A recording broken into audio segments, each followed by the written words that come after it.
talk about story time. Story time, how I lost 3K doing business back in like 2013. And I want to share it with you guys. I think that it can bring some value. And that's what I've been trying to do. I've just been trying to bring more and more and more and more value to this channel as we grow, as more people subscribe. And I want everyone to learn from my mistakes that I've made trying to do business and just trying to build something from the ground up. Let me give y'all some background on the story. So pretty much back in 2011, I started a brand. I thought I heard a bee, y'all. I was about to freak out. But back in 2011, I started a brand, and just started printing shirts, and some started off small, and you know, as the years went on, 2012, 2013, I was just growing, selling stuff. I was selling all my shirts. So it was a pretty exciting moment. I was designing new shirts. I was trying to grow. I was trying to bring in people on the team. I was doing a lot, and it was fun. It was a very fun experience. I learned so much. I dealt with so many people. Um, but I didn't succeed in that time frame. It was a tight window. I had hit the window, but I didn't succeed. I didn't go all in. But the moment that I tried to go all in, I took a major loss, and it was a crazy learning experience. And I definitely wouldn't make the mistake again. I'll tell you that for sure. So this is what pretty much happened. So around 2013, I had been selling out shirts, like I said, and I wanted to take the next step. I wanted to do a nice little jumpsuit. So I think this is around the time where joggers became very, very popular. This is like right before the peak of joggers. So like, if I would have got this done, I could be having a whole different other conversation if it would have went right. But for me, unfortunately, it didn't go right, and this is where I went wrong. I wasn't on top of everything like I should have been. When you're building a brand, like as far as clothing and trying to do stuff like that, like you need to be on top of it day to day. You need to be like double checking, double measuring, double everything, like double check everything. Don't think that someone else is gonna know what you want or someone else is gonna understand what you want. Make sure you double check everything, because that's where I went wrong. So this time that year, I was looking for a new print shop, because the print shop that I had been working with before, that was doing a great job, just wasn't turning over my stuff in the right amount of time. So I had to make alterations, because in business you don't wait for anybody. If you can make an alteration and keep it moving forward, you're going to do that. And I found this new shop, and the reason why I picked the shop is because I went to college with a kid that worked there. So I figured if I knew someone that worked there, they could be on top of it because they knew me. That wasn't the case. That wasn't the case, my people. I'll break it to you. No one's going to care for your brand or business like you do. So another thing that I learned. And, I said I went with the shop. And this was a very crucial decision, because I was putting in a $3,000 order.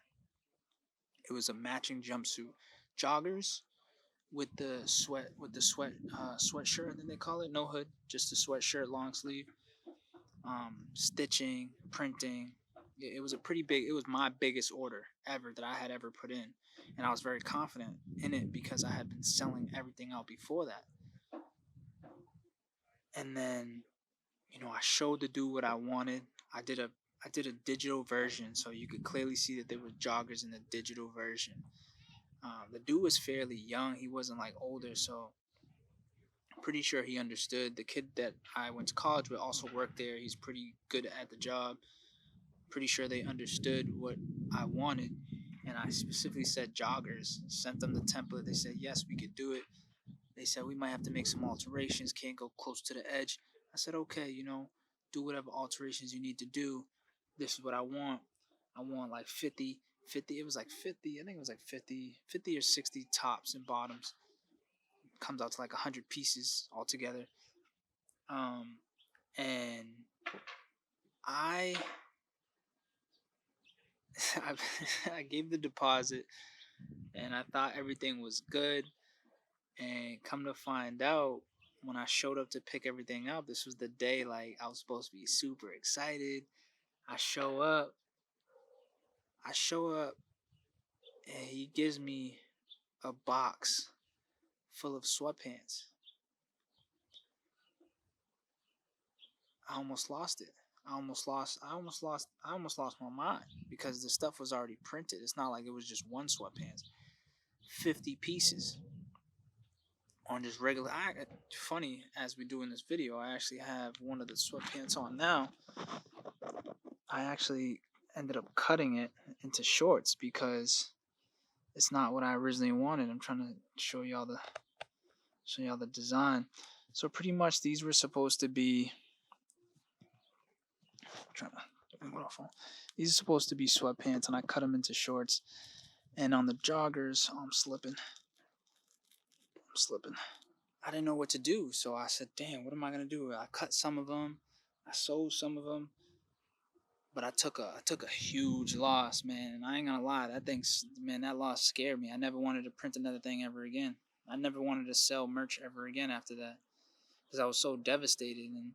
And I had a conversation with the dude, and I'm like, "Yo, like I clearly showed you joggers," and he's just like, "Well, these are joggers." And I'm like, "No, these are not joggers, bro. Like, these are sweatpants. Like, there's a big difference. Joggers are nice and fitted, and sweatpants are just boot cut, just mad open. Like, I even tried to turn the sweatpants into joggers by adding a string scrunch at the bottom. I was able to figure out a way to insert a string and scrunch it at the bottom. So it was super ghetto looking. I tried to think of everything possible. Like, I ended up having to donate like 25 pieces. I donated like 25 pieces to the homeless in Boston. So if you're ever in near South Station and you see maybe one of my sweaters, uh, that's gonna be the reason why. I donated a bunch. It was all fresh new stuff that I just couldn't sell because it's not. I had a marketing plan and a pitch to sell the jogger jumpsuit. And I'll be honest, I'm pretty sure it was like before anybody had a jogger jumpsuit. I was pretty ahead. I was pretty ahead of the curve on that, which makes me even more mad that it didn't get done how I wanted. So yeah. I honestly, I can blame the guy, the print shop, but I really do need to blame myself because I should have told him, "Yo, don't print everything, or let me see when you get all the stuff in. Let me see it. Give me a call or call me so I can head down and check out the material, so I can feel the material and make sure that's what I want everything printed on, or that's what I want everything stitched on. Once everything's on there, there's nothing that I can do. Yeah, I could have left the order there like, you're the same what I wanted, but I'm not the type of person that like to practice bad business. So I took the orders, thinking that, I can get it off either way. And it was a loss. It was a loss. The whole marketing plan, everything went down the drain. The best thing I had was the tops. But I wasn't really, like, the whole point was to have the matching suit, man. And I ain't gonna lie, they've become good sweat shorts. That's what they've become. Lesson learned.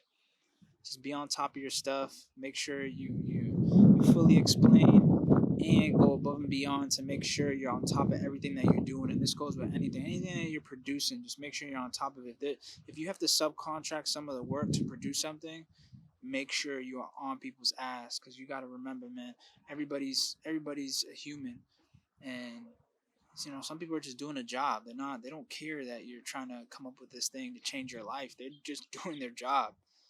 And some days they might come in and want to half-ass, and that doesn't work for someone that's trying to build from the ground up. So I learned my lesson with that, and now I'm very careful with the merch, man. Very, very, very careful. I ain't gonna lie, I'm still a little worried to sell merch, even though I do sell some merch. Holla at me if you want to have. But it really paused me. I was super, super big into the whole clothing brand thing until that happened. And but I'll be honest, if I had just said, you know what, I'm quitting everything, I ain't doing nothing no more, I ain't ever investing no more, I wouldn't be where I'm at today. So I lived, I took a loss. I learned. I got up. I sold what I can. I donated whatever else was left, and I gave out some stuff, and I learned from it. Now I know. Now I know, and now you know. So I hope that this story, you can learn something from it. And let me know what y'all think about the story in the comments. Let me know if y'all want more stories. What else y'all want to hear about? Man, I got stories for days, man. I'm just trying to bring y'all value, man. Take it easy. All right?